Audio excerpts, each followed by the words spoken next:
About half the course was the history of the Bible, and the more I looked into it, there were just a few issues that I couldn't quite reconcile myself with, as much as I tried to believe. Coming to terms with the Trinity, and the more you look into it, the more you realise that there have been church councils for almost as long as there has been Christianity, arguing about the minute differences in even terminology, trying to explain what the Trinity actually means.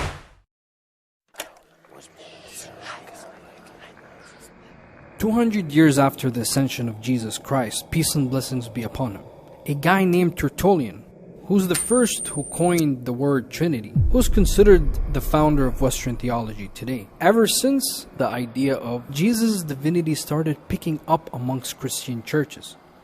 During that period, a presbyter priest named Arius protested against the Bishop of Alexandria after hearing a sermon in which Alexander said, "The Son is just like the Father."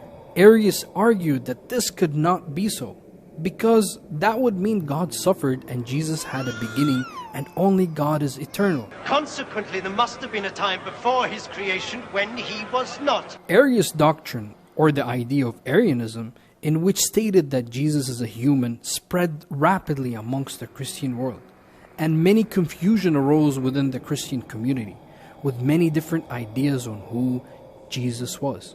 God was not always the Father, once he was not. Heretic! Then pagan. And that led the Roman Emperor Constantine to gather all Christian bishops in a council meeting called the Council of Nicaea, that took place in 325 AD. Constantine wanted to end the theological dispute amongst churches and other issues that Christians differed, such as when should they celebrate Easter. During the Council of Nicaea, the bishops argued back and forth whether Jesus was a human God or part God.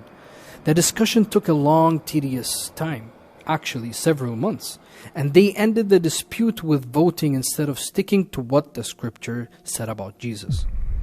Later, the Council of Nicaea issued a document called the Profession of the Faith of the 318 Fathers. In summary, this document is the theology or creed of Christians today. This theology is not a divine order, nor it was ever mentioned by God, Jesus, or any of the previous prophets who came before.